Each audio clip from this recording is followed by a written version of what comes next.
भगवान शिव माता पार्वतीला म्हणतात, माझी ही कथा जो मनुष्य ऐकेल त्याला कधीच धनाची, पैशाची, अन्नधान्याची, सुखसमृद्धीची कमी पडणार नाही, हे माझे आज वचन आहे. जे माझी ही कथा ऐकतील त्यांच्या कुटुंबावर कायम माझी कृपा राहील. एका ठिकाणी शांत बसून ही कथा ऐकल्याने कितीही भयंकर रोग, शत्रू, सतवणारे दुःख, साडेसाती, मागची पनवती, मोठे पाप वाऱ्यासारखे भाग्यातून पळून जाते आणि आपल्या मनातील सर्व इच्छा पूर्ण झाल्याची अनुभूती येते. प्रिय भक्तांनो, आज मी तुम्हाला एक कथा ऐकवणार आहे. ती ऐकल्याने तुमचे जीवन आनंद, संपत्ती आणि पैशाने भरून जाईल. तर आपण कथेला सुरुवात करूया. कथेला सुरुवात करण्यापूर्वी भगवान शिवाची अखंड कृपा प्राप्त करण्यासाठी हर हर महादेव टाईप करा आणि तुम्ही कोणत्या शहरातून आहात ते आम्हाला नक्की सांगा. आजची कथा लाईक करून भगवान शिवाच्या एका भक्ताला ही कथा शेअर करा. तुमची सर्वात मोठी इच्छा येत्या 12 तासात पूर्ण झाल्याशिवाय राहणार नाही. भगवान शिव माता पार्वतीला सांगतात की मनुष्याने कधीही या 3 गोष्टी कुणालाही सांगू नयेत. जो मनुष्य या 3 गोष्टी इतरांना सांगत नाही तो कधीही गरीब राहत नाही. मग माता पार्वती म्हणतात, हे प्राणनाथ, त्या 3 गोष्टी कोणत्या आहेत ज्या जाणून घेतल्याने मनुष्याला कधीही दुःखाचा सामना करावा लागणार नाही? मग भगवान शिव म्हणतात, हे देवी पार्वती, आज मी पृथ्वीवर भिक्षूचे रूप धारण करून तुला या 3 गोष्टी सांगणार आहे. कृपया ही कथा काळजीपूर्वक आणि शेवटपर्यंत ऐका. जर तुम्ही ही कथा ऐकण्याचे ठरवलेच आहे तर ती पूर्णपणे ऐका. ही कथा अर्धवट सोडण्याची चूक करू नका, कारण ही पवित्र कथा पूर्णपणे ऐकून तुम्ही तुमचे मनोइच्छित ध्येय साध्य कराल. म्हणून ही कथा शेवटपर्यंत ऐका. जर तुम्ही शिवभक्त असाल तर भोलेनाथांचा अनादर करू नका. भगवान शिव पृथ्वीवर संन्यासी म्हणून जातात आणि ही कथा सांगायला सुरुवात करतात. एकेकाळी एका शहरात एक श्रीमंत माणूस राहत होता. त्याच्या घरात कोणत्याही गोष्टीची कमतरता नव्हती आणि त्याचा व्यवसाय खूप चांगला चालला होता. त्याची पत्नीही खूप आनंदी होती, कारण शेठ दर महिना तिच्यासाठी नवनवीन दागिने खरेदी करायचा आणि तिला आनंदी ठेवायचा. भक्तांनो, शेठच्या घराच्या बागेत एक वडाचे झाड होते. संन्यासी त्या वडाच्या झाडाखाली त्यांची चटई पसरून ध्यान करायचे. सेठ आणि सेठानी दोघेही संन्यासींची खूप सेवा आणि त्यांची काळजी घ्यायचे, कारण ते अनेक वर्षांपासून त्याच वडाच्या झाडाखाली राहत होते. सेठ दररोज संन्यासींना घरी बनवलेले जेवण देत असे आणि संन्यासीही त्यांच्यावर खूप प्रेम करायचे. भगवान शिव जे की संन्यासी होते ते खूप आनंदी होते, कारण त्यांना कोणत्याही गोष्टीसाठी इतरत्र जावे लागत नाही. शेठ आणि त्यांची पत्नी त्यांना दररोज चविष्ट जेवण देत असत. भक्तांनो, सेठची पत्नी अतिशय साधी आणि निष्पाप स्वभावाची होती. तिला घराबद्दल सगळं बाहेरच्या लोकांना सांगण्याची सवय होती. तिला असं वाटायचं सगळं जग खूप चांगलंच आहे. एके दिवशी शेठच्या पत्नीने तिच्या पतीला विचारले, पियाजी, तुमचा व्यवसाय इतका चांगला कसा चालला आहे? तुम्ही इतका नफा कसा कमावता? पत्नीचा असा प्रश्न ऐकून शेठने पत्नीला सर्व काही सांगून टाकलं. शेठ म्हणाला, प्रिये, मी धान्याचा व्यापार करतो. मी मुख्य शेतातून धान्य खरेदी करतो आणि ते चढ्या भावाने विकतो. प्रिय भक्तांनो, शेठानीला तिच्या पतीकडून हे कळले तेव्हा ती खूप आनंदी झाली. तिला वाटलं की माझा नवरा खूप हुशार आहे. शहरातील सर्व लोकांना कळलं पाहिजे की माझा नवरा किती हुशार आहे आणि किती पैसे कमावतो. मग भक्तांनो, आता सेठच्या पत्नीने संपूर्ण नगरात ही बातमी पसरवली की तिचा नवरा कशा प्रकारे पैसे कमावतो. भक्तांनो, पुढे काय झालं तर जेव्हा नगरातील लोकांना हे कळलं की व्यापारी कसे पैसे कमावतो, तेव्हा त्यांनी देखील धान्याचा व्यवसाय सुरू केला. नगरातील अनेक लोक धान्याचा व्यापार करू लागले. पूर्वी कमी किमतीत धान्य खरेदी करणारा हा व्यापारी आता तेच धान्य कमी किमतीत विकत होता. सेठचा व्यवसाय मंदावू लागला. त्याला कोणताही नफा होत नव्हता आणि हळूहळू तो गरीब होऊ लागला. सेठचा संपूर्ण व्यवसाय बुडालेला पाहून तो खूप दुःखी होतो आणि काळजीत जातो. मग एकेकाळी तोच व्यापारी त्याच्या व्यवसायातील समस्यांना कंटाळून बागेत बसला होता. तेव्हाच भगवान शिव, जे एक संन्यासी होते, ते तिथे आले आणि म्हणाले, सेठजी, काय झालं? आज तुम्ही थोडे काळजीत दिसत आहात. मग तो व्यापारी त्याला म्हणू लागला, अरे संत महात्मा, माझा व्यवसाय खूप मंदावलेल्या अवस्थेतून जात आहे. नफा खूपच कमी झाला आहे. नगरातील अनेक लोकांनी धान्याचा व्यवसाय सुरू केला आहे. त्यामुळे माझा व्यवसाय कमी होत आहे. सेठचे शब्द ऐकून भगवान शिव म्हणाले, सेठजी, तुम्ही पैसे कसे कमावता किंवा तुमचे जीवन कसे जगता हे तुम्ही कुणाला सांगितले आहे का? तेव्हा तो सेठ साधू महात्मांना म्हणू लागला, हो साधू महात्मा, मी व्यापाराची गोष्ट माझ्या पत्नीला सांगितली होती. मला माझ्या पत्नीने विचारले होते की तुम्ही इतके धन कसे कमावता. तेव्हा मी तिला सांगितले होते की मी अन्नधान्यांचा व्यापार करून चांगल्या प्रकारे धन कमावतो. आता संन्याशाला संपूर्ण गोष्ट समजते. साधू म्हणतात, सेठजी, तुम्ही ही खूप मोठी चूक केली आहे. तुम्ही तुमच्या पत्नींना या गोष्टी सांगायला नको होत्या. आज मी तुम्हाला एक गोष्ट सांगेन आणि या कथेद्वारे मी तुम्हाला सांगेन की व्यक्ती कितीही जवळची असली तरीही या 3 गोष्टी कधीही कुणालाही सांगू नयेत. यामुळे गरिबी तुमच्या जवळही येत नाही. भक्तांनो, आता भगवान शिव असलेले संत त्यांची कहाणी सुरू करतात. साधू म्हणू लागतात, शेठजी, एकेकाळी घडलेली ही गोष्ट आहे. एका शहरात एक गरीब माणूस राहत होता. तो इतका गरीब होता की तो त्यांच्या कुटुंबासाठी योग्य जेवणाची व्यवस्थाही करू शकत नव्हता. संन्यासी म्हणाला की सेठजींची गरिबी ही मानवासाठी एक अपमानजनक दुःख आहे. पैशाशिवाय घर चालवणे खूप कठीण होते. पुढे संन्यासी म्हणतात, तो मनुष्य इतका गरीब होता की त्याला कधी कधी खायला अन्नही मिळत नसे. कधी सकाळी अन्न मिळायचे तर कधी संध्याकाळी. एक दिवस त्या गरीब मनुष्याची पत्नी म्हणाली की आपण खूप गरीब आहोत.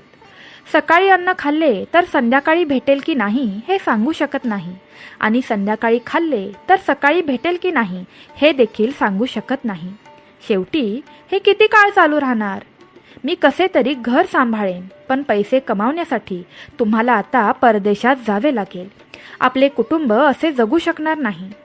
एखाद्या व्यक्तीकडे कितीही संपत्ती असली तरी ज्याच्याकडे कोणतेही काम नसेल तर ती संपत्ती देखील निरुपयोगी आहे. जर आपण काहीच केले नाही तर आपण आपल्या मुलांना कसं वाढवणार? उपाशी मरण्यापेक्षा एखाद्याच्या घरी जाऊन लहान मोठे तुम्ही काम करा आणि ती कमाई आणून मला द्या. यामुळेच आपला उदरनिर्वाह चांगला होऊ शकतो.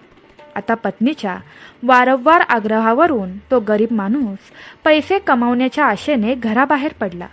तो जंगलातून राज्यात निघून गेला. चालत चालत तो एका जंगलात पोहोचला. तो एक लांब प्रवास करून जात होता. तो बिचारा मनुष्य आता पूर्णपणे थकला होता. तेव्हा त्याला दिसले की समोर एक सावलीदार वडाचे झाड होते. त्या झाडाला लांब फांद्या होत्या. त्याची मुळे जमिनीला स्पर्श करत होती. थंड सावली पाहून तो बिचारा त्या झाडाखाली बसला आणि विश्रांती घेऊ लागला. भक्तांनो, संन्यासी पुढे म्हणतात की बिचारा तो वटवृक्षाखाली आरामात झोपला होता. मग त्याला असे दिसले की कुठून तरी एक साप येतोय आणि त्या झाडावर चढतोय. तो बिचारा माणूस त्या सापाकडे काळजीपूर्वक पाहत होता. तो मनात विचार करू लागला की हा साप या झाडावर का चढत आहे आणि त्याला नक्की काय करायचे आहे. तेव्हा त्याने पाहिले की त्या वृक्षाच्या झाडावर पोपट आणि मैनेचे घरटे होते. त्या घरट्यात पोपटाची पिल्लं होती. सापाला बघून त्या पक्ष्यांची पिल्लं जोरजोरात ओरडू लागली. ते पाहताच गरीब मनुष्याला समजले की हा दृष्ट साप त्या पक्ष्यांच्या मुलांना खायला आला आहे. तो विचार करू लागला की ही मी मुले आता तर पाहिली आहेत. जर मी त्यांना आता वाचवले नाही तर मला अपराधी वाटेल. मुलेही मुलेच असतात, मग ती माणसाची असो किंवा पक्ष्यांची. मुलांचे नेहमी संरक्षण केले पाहिजे. दरम्यान तो साप त्या पक्ष्याच्या एका पिलापर्यंत पोहोचतो. मग तो गरीब माणूस उठतो आणि पटकन वडाच्या झाडावर चढतो. त्याने तो साप मारूनच टाकला आणि खाली फेकून दिला. मग तो त्याच झाडाखाली येऊन झोपी गेला. पोपट आणि मैना यांची मुले त्यांच्या मनात त्या गरीब माणसासाठी प्रार्थना करू लागली की ज्याने त्यांचे रक्षण केले होते त्यांना कायम सुखी ठेवा. भक्तांनो, त्याच वेळी पोपट आणि मैना त्यांच्या मुलांकडे येतात. पोपट आणि मैना यांची पिल्ले त्यांच्या पालकांना त्यांच्याजवळ येताना पाहून खूप आनंदी होतात आणि ते त्यांना संपूर्ण घटना सांगून टाकतात. आज जो मनुष्य या झाडाखाली झोपला आहे तो आमच्यासाठी देवदूत म्हणून आला आहे. एक भयानक नाग आम्हाला खायला आला होता. मग याच माणसाने त्या धोकादायक सापाला मारून आमचे प्राण वाचवले आहेत. आपण त्याचे ऋणी झालो आहोत. जर या मनुष्याने तो साप मारला नसता तर आज आपण घरट्यात जिवंत नसतो. यामुळे आमच्यावर त्याचे खूप मोठे उपकार झाले आहेत. पोपट आणि मैना यांच्या मुलांकडून त्या प्रवाशाची स्तुती ऐकून ते खूप आनंदी होतात. पोपट आणि मैना त्या गरीब माणसाकडे जातात आणि म्हणतात, अरे मनुष्या, आज तू आमच्या मुलांचे प्राण वाचवून आम्हाला आपले ऋणी बनवले आहेस. तू कोण आहेस आणि कुठे चालला आहेस? पोपट आणि मैना यांनी विचारल्यावर तो गरीब माणूस म्हणाला, अरे पक्ष्यांनो, मी एक गरीब मनुष्य आहे आणि पैसे कमावण्यासाठी मी परदेशात जात होतो. मी प्रवासाने थकलो होतो म्हणून मी या झाडाच्या सावलीत बसलो आणि विश्रांती घेऊ लागलो. मग मी एक दृष्ट साप तुझ्या मुलांना खाण्यासाठी तुझ्या घरट्यात येताना पाहिला. मी त्याला मारून टाकले. मग पोपट आणि मैना म्हणाले, दादा, तू आमच्यावर खूप उपकार केलेस. जगातील सर्वात मोठा आनंद मुलांकडूनच मिळतो. मुलांपेक्षा कोणीही कुणाला जास्त प्रिय नाही. तुम्हीही फक्त तुमच्या मुलांसाठी पैसे कमवायला आला आहात. आता तुम्ही आमच्या मुलांचे प्राण वाचवले आहेत. आम्हाला तुमच्या मुलांची भूक संपवायची आहे. मग त्यांनी सांगितले, आम्ही दोघे पोपट आणि मैना नावाचे पक्षी आहोत आणि आम्ही मौल्यवान मोती खातो. आणि तुम्ही ऐकलेच असेल की मोती मानवांसाठी किती मौल्यवान आहेत. आम्ही तुम्हाला काही मोती आणून देऊ. तुम्ही ते विकून बाजारातून काही ना काही खाद्यपदार्थ आणा आणि आजपासून तुम्ही इथेच राहा आणि आमच्या मुलांची काळजी घ्या. आम्ही तुमच्यासाठी दररोज असेच मौल्यवान मोती घेऊन येत राहू. पोपट आणि मैनाची गोष्ट ऐकून तो गरीब माणूस आनंदी झाला. त्याला वाटलं की जर आपल्याला एवढेच पैसे मिळतात तर आपण बाहेर गावी का जावे. कथा सांगताना पुढे संन्यासी म्हणतात की भक्तांनो, त्या गरीब मनुष्याने जे काही मोती घेतले ते बाजारात जाऊन विकले आणि अन्नपदार्थ खरेदी केले. त्याने त्या झाडाखाली झोपडी बांधली आणि तो तिथेच राहू लागला आणि पोपटाच्या आणि मैनाच्या पिल्लांची काळजी घ्यायला सुरुवात केली.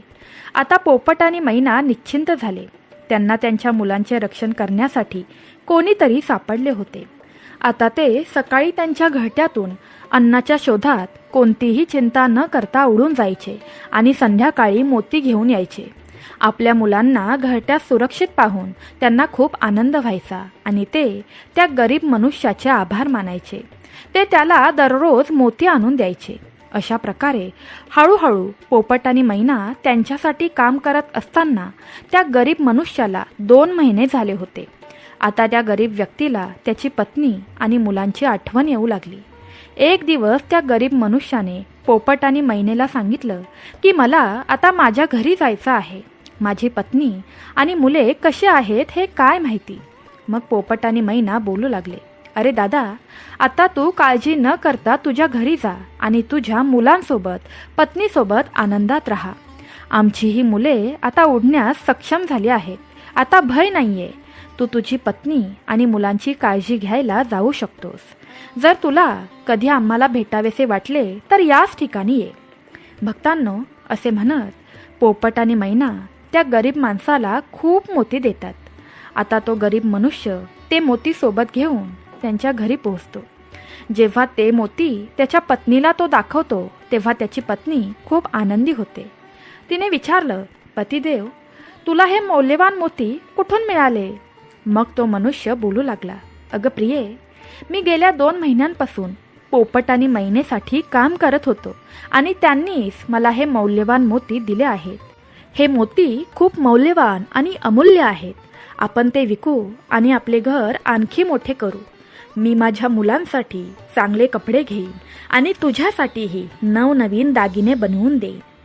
प्रिय भक्तांनो, संन्यासींच्या रूपात असलेले भगवान शिव म्हणतात, शेठजी, आता त्या मनुष्याने ते मोती विकले आणि बाजारातून त्याच्या घरातील सर्व आवश्यक वस्तू आणल्या आणि त्याचे नवीन घर बांधायला सुरुवात केली आणि तो आरामदायी जीवन जगू लागला. भक्तांनो, असेच दिवस जात होते आणि एक दिवस त्या नगरातील राजा प्रतापसिंह एका विचित्र आजाराने ग्रस्त झाला. दूरदूरचे वैद्य राजाला भेटायला आले आणि त्यांच्या पद्धतीने त्याच्यावर उपचार करू लागले, पण राजाच्या प्रकृतीत काहीच सुधारणा झाली नाही. जेव्हा राजा कोणाच्याही उपचाराने बरा झाला नाही, तेव्हा एक वैद्य राजाला म्हणू लागला, महाराज, तुमचा जीव नक्कीच वाचू शकतो. जर तुम्हाला पोपटाच्या बाळाचे मांस मिळाले तर तुम्ही नक्कीच कायमचे बरे व्हाल. अशा प्रकारे वैद्याचे म्हणणे ऐकून राजा प्रतापसिंह यांनी त्यांच्या राज्यात घोषणा केली की जो कोणी त्यांना पोपट किंवा पोपटाचे पिल्लू आणून देईल त्यांना सोन्याची नाणी दिली जातील. हळूहळू ही बातमी संपूर्ण राज्यात पसरली. सर्वजण इकडे तिकडे पोपटाचे पिल्लू शोधू लागले, पण कुणालाही पोपट सापडला नाही. एके दिवशी त्याच गरीब माणसाची पत्नी त्याच गल्लीत तिच्या शेजारच्या काही महिलांशी बसून बोलत होती. त्या घरगुती गोष्टींबद्दल बोलत होत्या. त्यांच्या संभाषणात पोपटाचा विषय निघाला. एक स्त्री म्हणाली, ताई, तुम्हाला माहीत आहे का की राजाने पोपटाचे बाळ आणण्याचा आदेश दिला आहे. पोपट आणणे सोपे काम नाही. जेव्हा एका गरीब माणसाच्या पत्नीने हे ऐकले की राजा आजारी आहे आणि त्याने जाहीर केले आहे की जो कोणी त्याच्याकडे पोपटाचे बाळ आणेल तो त्याला सोन्याचे नाणे देईल, हे ऐकून त्या गरीब माणसाच्या पत्नीने म्हटले की अरे बहिणींनो, पोपट आणणे ही खूप मोठी गोष्ट नाही आहे. माझा नवरा 2 महिन्यांपासून पोपट आणि मैनांसाठी काम करत आहे. तो एक नाही तर अनेक पोपट आणू शकतो, हे सांगून ती तिच्या घरी गेली. गावातील महिलांनी ती गोष्ट ऐकली आणि आपापल्या पतींना सांगितली. हळूहळू ही बातमी संपूर्ण गावात पसरली. राजाने असेही ऐकले की त्याच्या राज्यात एक मनुष्य आहे जो पोपट आणि मैनासोबत काम करून परत आला आहे. राजाने आपल्या सैनिकांना त्या मनुष्याला पकडून पोपटाचे पिल्लू आणण्यास सांगण्याचा आदेश दिला. राजा म्हणाला, त्या बदल्यात तुम्ही मागाल ते बक्षीस आम्ही तुम्हाला देऊ. हे ऐकून तो मनुष्य घाबरला आणि म्हणाला, महाराज, तुम्ही माझे प्राण घेऊ शकता, पण मी तुमच्यासाठी पोपटाचे पिल्लू आणू शकत नाही. मी त्यांचा जीव वाचवला होता. एक रक्षक भक्षक कसा बनू शकतो? त्याच्या नकारावर राजा प्रतापसिंह खूप रागावले आणि म्हणाले, जर तुम्ही आमचे ऐकले नाही आणि पोपटाचे बाळ आणले नाही तर आम्ही तुमच्या पत्नी आणि मुलांना ठार मारून टाकू. प्रिय भक्तांनो, मग भगवान शिवाच्या रूपातील संन्यासी म्हणतात की जेव्हा मनुष्य त्यांच्या मुलांच्या सुरक्षिततेचा विचार करतो तेव्हा तो सर्वात कमकुवत बनतो. अशा परिस्थितीत त्याला काहीही करायला भाग पाडले जाते. राजाचे बोलणे ऐकून तो बिचारा खूप घाबरला.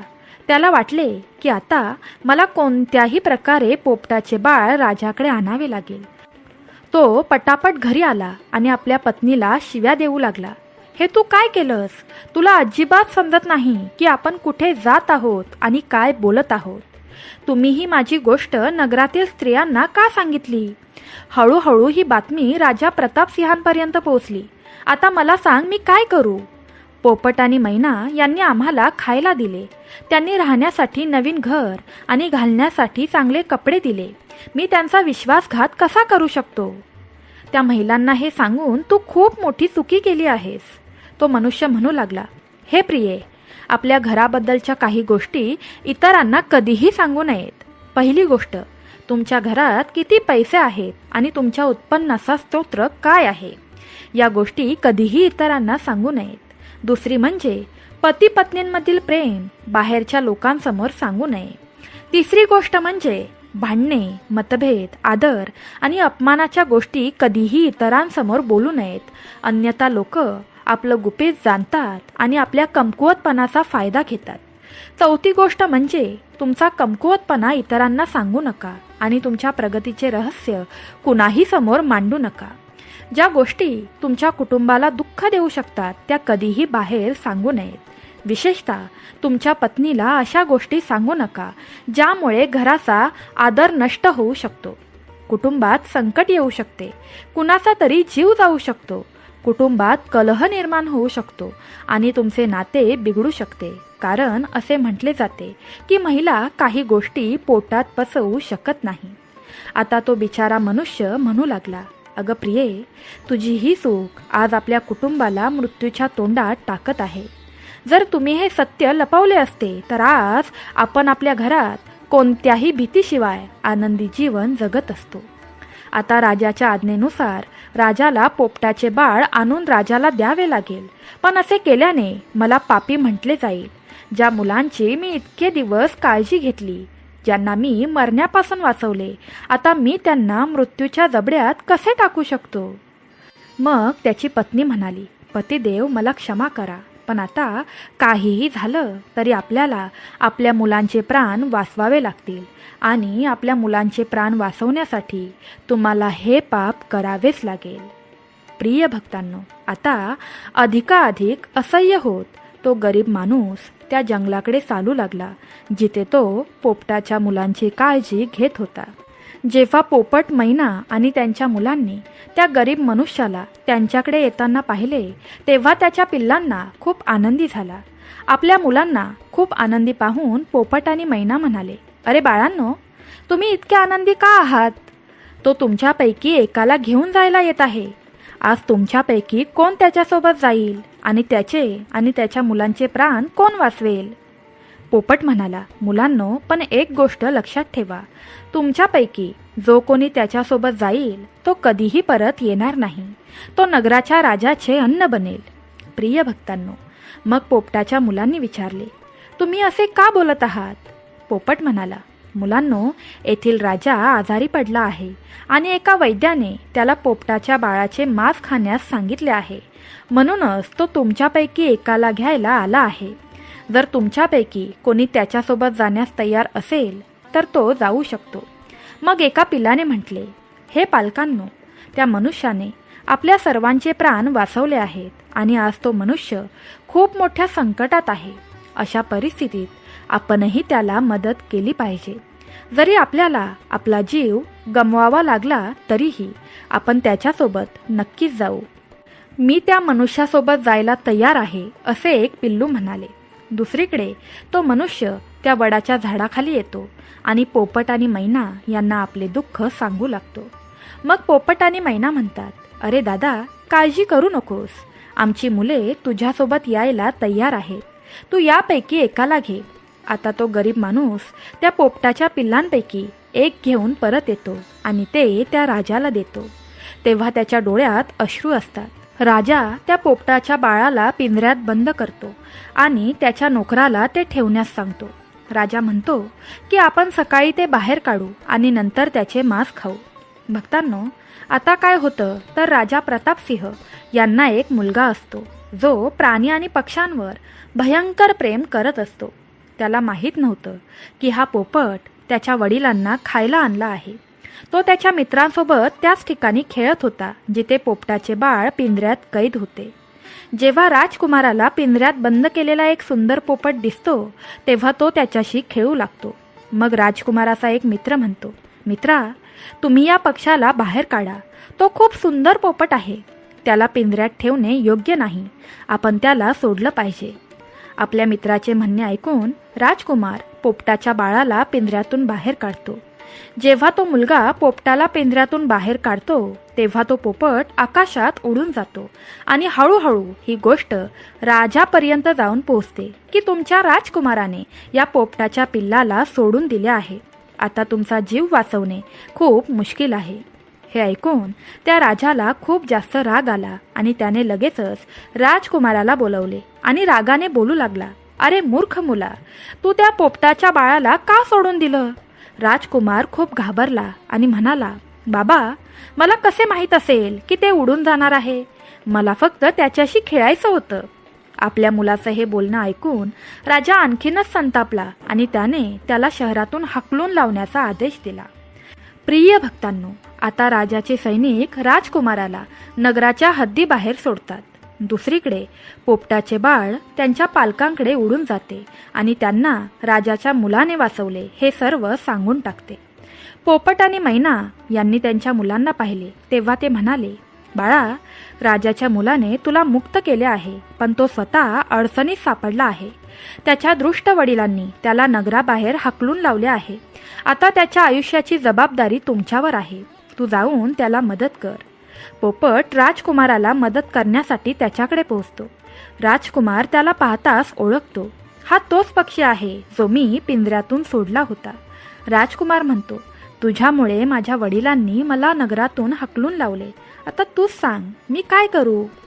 तेव्हा त्या पोपटाचे पिल्लू म्हणते, अरे मित्रा, तू घाबरू नकोस. तू माझा जीव वाचवला आहेस, यामुळे मी तुला मदत करायला आलो आहे. आता प्रत्येक दुःखसुखात मी तुझ्यासोबत राहीन. भक्तांनो, राजकुमार आनंदी होतो, कारण त्याने त्याला आधार दिलेला असतो.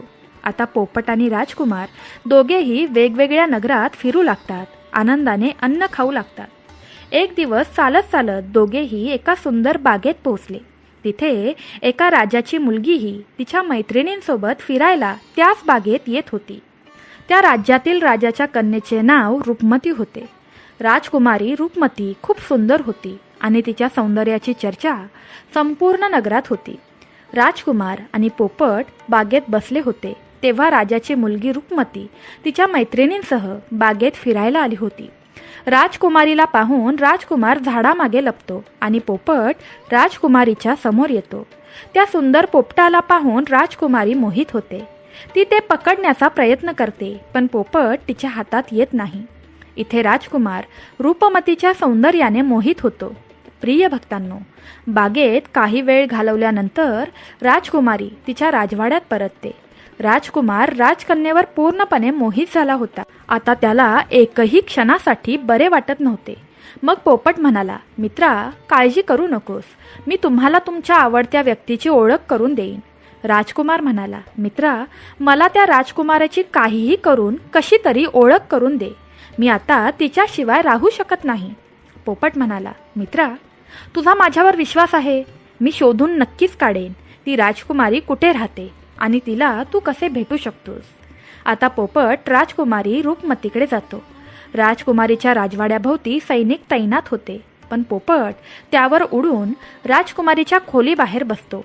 पोपट तिथून सगळं दृश्य पाहत असतो आणि राजकुमाराला येऊन सांगतो की राजवाड्यात राजकुमारीला भेटणे खूप कठीण आहे. पोपट म्हणतो, तू एक काम कर, तुझा रुमाल मला दे. मी आज तुझा रुमाल राजकुमारीला देईन आणि तिची ओढणी मी घेऊन येईन. आज रात्री पोपट राजकुमाराचा रुमाल घेऊन राजकुमारीजवळ जातो. तो राजकुमारीची ओढणी सोबत घेऊन येतो आणि राजकुमाराचा रुमाल तिच्या जवळ ठेवून येतो. सकाळी जेव्हा राजकुमारी रूपमती उठते तेव्हा तिला दिसते की तिची ओढणी गायब आहे आणि त्या ओढणीच्या ठिकाणी एका पुरुषाचा रुमाल ठेवलेला आहे. तिला दिसते की माझी ओढणी गायब करून कुणीतरी इथे पुरुषाचा रुमाल ठेवलेला आहे. हे सर्व पाहून राजकुमारी खूप चिंताग्रस्त होते आणि तिच्या सर्व सैनिकांना सावध करते. ती रात्री तिच्याकडे आलेल्या पुरुषाबद्दल सैनिकांना विचारते, पण कुणाकडेही काहीच उत्तर नसते. आता राजकुमारीच्या खोलीची सुरक्षा आणखी वाढवण्यात आली होती. प्रिय भक्तांनो, दुसऱ्या रात्री पुन्हा पोपट राजकुमारीच्या खोलीत जातो आणि त्याच्या मित्राने लिहिलेले पत्र राजकुमारीजवळ ठेवतो. दुसऱ्या दिवशी जेव्हा राजकुमारी उठते आणि पत्र वाचते तेव्हा त्यात लिहिलेले असते की राजकुमारी, जेव्हापासून मी तुला पाहिले आहे तेव्हापासून मी तुझा झालो आहे. मला तुझ्याशी लग्न करायचे आहे. जर तुला मला भेटायचे असेल तर तू तुझ्या बागेमध्ये ये. मी तुला तिथे भेटेन. मग राजकुमारी तिच्या मैत्रिणींना घेऊन त्या बागेत जाते, पण तिथे कोणताही पुरुष तिच्या नजरेस पडत नाही. तिथे फक्त तोच पोपट उडत असतो जो त्या दिवशी तिने पाहिलेला असतो. तर पोपट राजकुमारीला म्हणतो, हे राजकुमारी, मी तुला ज्या व्यक्तीला भेटायचे आहे त्याची ओळख नक्कीच करून देऊ शकतो, पण आधी तू मला वचन दे की तू हे तुझ्या वडिलांना सांगणार नाहीस आणि माझ्या मित्राला कैदी बनवणार नाहीस. राजकुमारीने मग वचन दिले की ती त्याला कैदी बनवणार नाही. मला त्यांची ओळख करून द्या. मला हे देखील पाहायचे आहे की इतक्या कडक सुरक्षेतही माझ्या खोलीत पोहोचलेला तो मनुष्य कोण आहे. मग पोपटाने त्याच्या मित्राला म्हणजेच त्या राजकुमाराला बोलावले. भक्तांनो, राजकुमार देखील दिसायला खूप सुंदर होता. राजकुमाराचा चेहरा पाहून राजकुमारी देखील त्याच्यावर मोहित झाली. मग राजकुमार येतो आणि एका ठिकाणी शांत बसून राजकुमारीकडे शांतपणे पाहत राहतो. मग राजकुमारी विचारते, तू कोण आहेस आणि इतक्या कडक सुरक्षेतही तू माझ्या खोलीत कसा पोहोचलास? राजकुमार म्हणू लागतो, प्रिये, जेव्हा हृदयात प्रेम असते तेव्हा कोणतेही काम अशक्य नसते. तुला पाहिल्यापासून मी तुला प्रेम करू लागलो आहे आणि मला तुझ्याशी लग्न करायचं आहे. जेव्हा राजकन्येने विचारले की तू कोण आहेस आणि कुठून आला आहेस, तेव्हा राजकुमाराने तिला त्याची संपूर्ण कहाणी सांगितली. राजकुमाराची कहाणी ऐकल्यानंतर राजकुमारीला त्याच्याबद्दल सहानुभूती वाटली. आता दररोज राजकुमारी रूपमती त्या राजकुमाराला भेटण्यासाठी त्या बागेत येत असे. एके दिवशी राजकुमारी म्हणाली, राजकुमार, माझे वडील तुझ्याशी लग्न लावून देणार नाहीत, म्हणून मी तुझ्यासोबत पळून जाईन आणि आपण दुसऱ्या ठिकाणी जाऊन लग्न करू आणि आनंदाने संसार करू. प्रिय भक्तांनो, आता तेच घडते. राजकुमारी त्या राजकुमाराला घोड्यावर बसवून पळवून नेते आणि बरेच अंतर गेल्यावर ते एक झोपडी बांधतात आणि लग्न करून दोघेही एकत्र राहू लागतात. ते एकत्र राहत असताना बराच वेळ जातो आणि तो पोपटही त्यांच्यासोबत राहत असतो. भक्तांनो, भगवान शिव एका साधूच्या रूपात म्हणतात, शेठजी, एक दिवस काही कारणाने त्या राजकुमाराच्या झोपडीला आग लागते आणि ती आग विझवण्याचा प्रयत्न करताना त्या पोपटाचे एक पंख जळून जाते. मग पोपट म्हणतो, बघ मित्रा, आता तू तुझ्या घरी जा. आता तुझ्या वडिलांचा रागही शांत झाला असेल. आता तुझे वडील तुला काहीही बोलणार नाहीत. जेव्हा ते त्यांच्या सुनेला पाहतील तेव्हा ते तुला माफ करतील. माझा एक पंख आता जळाला आहे.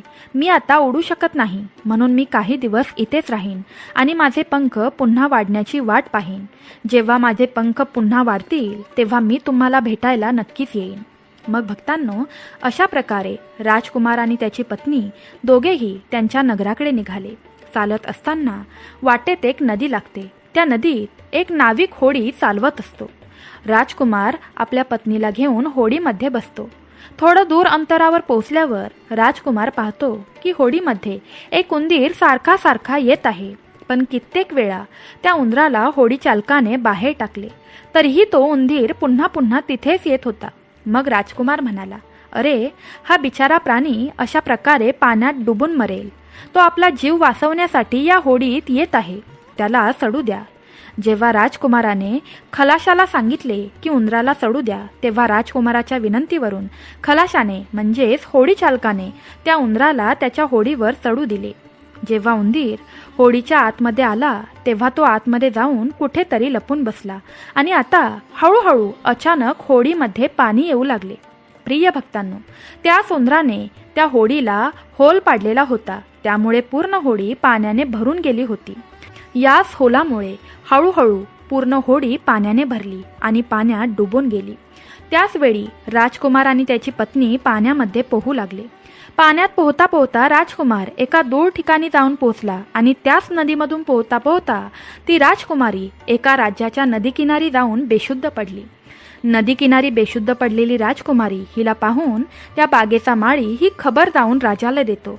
राजा जेव्हा त्या सुंदर राजकुमारीला पाहतो तेव्हा तो तिला पाहून मोहित होतो आणि राजकुमारीला घेऊन आपल्या राजदरबारात येतो. राजदरबारात येऊन वैद्याला बोलावून तिच्यावर उपचार करतो. खूप दिवसानंतर जेव्हा राजकुमारी बरी होते तेव्हा ती बघते की एका राजदरबारात आपण आहोत आणि तिच्या बाजूला राजा उभा राहून राजकुमारीच्या सुंदर सौंदर्याकडे पाहत आहे. आता त्या नगराचा राजा त्या राजकुमारीशी विवाह करू इच्छित असतो. मग राजा त्या राजकुमारीला बोलू लागतो, हे राजकुमारी, तुझे या दुनियेमध्ये कोणीही नाही. तू माझी पत्नी बन, तू माझी राणी बन आणि आपल्या महालामध्ये खूप आनंदाने तुझे आयुष्य जग. भक्तांनो, ती राजकुमारी खूप बुद्धिमान होती. तिने आपल्या मनात विचार केला की जर या क्षणी तिने राजाला लग्न करण्यास नकार दिला तर तो राजा तिच्यावर जबरदस्ती करेल आणि तिने राजाकडे या गोष्टीसाठी काही दिवसांचा वेळ मागितला. रूपमती बोलू लागली, राजासाहेब, तुम्ही थोडे दिवस थांबा, मग मी तुमच्याशी नक्कीच विवाह करेन. राजकुमारी त्याच राजाच्या महालात राहू लागली आणि तेथील गरिबांना आणि ज्यांना अन्नाची गरज आहे त्यांना अन्न देण्याची सेवा करू लागली. भक्तांनो, तिथे काय झालेले असते तर राजकुमारी, तिचा जो पत्नी असतो तो पाण्यातून पोहत पोहत इकडे तिकडे फिरत असतो. तो भयंकर मोठ्या संकटात सापडलेला असतो आणि अन्नाच्या शोधात तो त्याच ठिकाणी पोहोचतो जिथे राजकुमारी गरिबांना अन्नदान करत असते. मग राजकुमारी त्याला पाहते आणि बघता क्षणी ती त्याला ओळखते आणि मग तिच्या डोळ्यात पाणी येते आणि तिने राजकुमाराला एकांतात बोलावले आणि सर्व गोष्ट सांगून टाकली. तिने त्याला सांगितले की हे स्वामी, तुम्ही याच राजाच्या महालात आरामात राहा आणि नोकरी करा. जेव्हा आपल्याला चांगला मोका मिळेल तेव्हा आपण इथून पळून जाऊ. भक्तांनो, राजकुमारीचे म्हणणे ऐकून तो राजकुमार तिच्या बोलण्याशी सहमत झाला आणि त्याच महालात नोकर बनून नोकरी करू लागला. तो राजकुमारीला मदत करू लागला आणि गरिबांना अन्न देण्यात तो पण तिला हातभार लावून मदत करू लागला. राजाला हे माहीत नव्हते की राजकुमार रूपमतीचा पती आहे. राजा तर त्याला त्याचा नोकर समजत असे. अशा प्रकारे हे सर्व चालूच होतं. एके दिवशी राजकुमारी आणि राजकुमार पक्ष्यांना दाणे टाकत होते आणि त्याच ठिकाणी तो पोपट दाणे खाण्यासाठी तिथे पोहोचला. आता त्या पोपटाला नवीन पंख आले होते. जेव्हा तो तिथे दाणे खायला आला तेव्हा राजकुमार आणि राजकुमारीला त्याने ओळखले. जेव्हा राजकुमारीने त्या पोपटाला पाहिले तेव्हा पुन्हा एकदा तिच्या डोळ्यात पाणी दाटून आले. मग त्यांनी त्या पोपटाला सर्व घडलेला प्रकार सांगितला की कशा प्रकारे ते इथे सापडले आहेत आणि येथील राजाला हे देखील माहीत नाही की ते पती पत्नी आहेत. तेव्हा तो पोपट बोलू लागला की तुम्ही चिंता करू नका. आज रात्री जेव्हा राजाचे सैनिक झोपी जातील तेव्हाच मी काहीतरी करीन आणि नक्कीच तुमच्या वडिलांच्या महालात तुम्हाला पोचवेन. प्रिय भक्तांनो, मग तेच झालं जे होणार होतं. रात्र होताच राजाचे सैनिक गाढपणे झोपून जातात. जेव्हा सर्व सैनिक झोपी गेले तेव्हा त्याच वेळी राजकुमार आणि राजकुमारी तिथून निघून जाऊ लागले. रात्रीच्या अंधारात राजकुमार आपले वडील प्रतापसिंह यांच्या महालात पोहोचले. राजकुमार आपल्या पत्नीला घेऊन आपल्या वडिलांच्या जवळ पोहोचले. त्यांना पाहून राजकुमारचे वडील खूप आनंदी झाले. त्यांना त्यांच्या करणीवर खूप पश्चाताप झाला की त्याने आपल्या पुत्राला नगराच्या बाहेर काढून खूप मोठी चुकी केली होती. तो सारखी सारखी आपल्या मुलाची माफी मागू लागला. तेव्हा राजकुमार म्हणू लागला की हे पिताश्री, माझी रक्षा त्याच पोपटाने केली ज्या पोपटाला मारून तुम्ही खाणार होता. त्याच पोपटाने आज माझे प्राण वाचवले आहेत. प्रत्येक शत्रूपासून माझे रक्षण केले आहे. राजकुमाराच्या मुखातून पोपटाच्या या गोष्टी ऐकून राजा खूप प्रसन्न झाला आणि त्या दिवसापासून त्याने निश्चय केला की आजपासून कोणीही आपल्या राज्यातील पशुपक्ष्यांना, प्राण्यांना मारणार नाही आणि कायम त्यांची सेवा करत राहील. भक्तांनो, इतकी कहाणी संन्यासी त्या शेठला सांगतो आणि म्हणतो की बघा शेठजी, अशा गोष्टी इतरांना सांगितल्याने आपल्या जीवनात घोर संकटे येऊ शकतात. यामुळे या गोष्टी कधीही कुणाला सांगू नयेत. जसे की तुम्ही तुमच्या पत्नीला सांगितलं की तुम्ही कोणत्या प्रकारे, कशा प्रकारे धन कमवत होता आणि आज तुमचा व्यापार पूर्णपणे संपला आहे. मग भक्तांनो, त्या शेठला त्याच्या चुकीचा पश्चाताप होतो आणि तो त्याच्या पत्नीला या गोष्टी कधीही कुणाला सांगू नये असे समजावून सांगतो. भगवान शिवाने माता पार्वतीला गरुड पुराण व शिवसहितातून काही अत्यंत गोपनीय गोष्टी सांगितल्या आहेत. ज्या गोष्टी इतरांना सांगितल्यास किंवा उघड केल्यास मनुष्य संकट, गरिबी आणि अपयशाला सामोरा जातो. शिव म्हणतात, कोणाकडे किती धन आहे, कुठे ठेवले आहे, कुणाला दिले आहे, ही माहिती गुप्त ठेवा. जर इतरांना माहिती झाली तर द्वेष, डोळा, चोरी किंवा फसवणूक होऊ शकते. शिव म्हणतात की लक्ष्मीला स्थिर ठेवायचं असेल तर मौन पाळा. घरातील भांडणं, आर्थिक ताण, कौटुंबिक समस्या या गोष्टी बाहेर सांगितल्यास समाजात अपमान होतो आणि ईर्ष्या वाढते. भगवान शिव माता पार्वतीला म्हणतात, जे घर स्वतःच्या दुःखांची जाहिरात करतं तिथून सुख आणि समृद्धी, लक्ष्मी निघून जाते. काहीतरी मोठं करायचं असेल किंवा एखादी योजना असेल तर ती पूर्ण होईपर्यंत गुप्त ठेवा. शिव म्हणतात की माणसाने आपल्या धैर्याची गोष्ट फक्त कर्मात दाखवावी, शब्दात नाही, कारण ईर्ष्या करणारे आपल्याला अडवू शकतात. आपण जप, ध्यान, दान, सेवा किंवा तप करत असाल तर ती गोष्ट इतरांना सांगू नये. शिव म्हणतात, जे आपल्या पुण्यकर्माचं प्रदर्शन करतात त्यांचं पुण्य कमी होतं आणि अहंकार वाढतो. भक्तांनो, आपल्या अपयशाची कथा वारंवार सांगू नये. अपयशाचं रडगाणं हे दुर्बलतेचं लक्षण आहे. शिव माता पार्वतीला सांगतात की जो आपल्या अपयशांची जाहिरात करतो त्यांचं आत्मबल नष्ट होतं आणि समाजात त्यांचं स्थान कमी होतं. शेवटचं सांगायचं झालं तर शिव सांगतात की मौन हे सर्वात मोठं कवच आहे. ज्याच्या जीवनात मौन, संयम आणि गोपनीयता आहे त्याच्याकडे सुख, संपत्ती आणि शांती टिकते. आणि भक्तांनो, अशा प्रकारे आजची कथा संपत आहे. मला आशा आहे की तुम्हाला आजच्या कथेतून काही ना काही शिकायला भेटले असेल.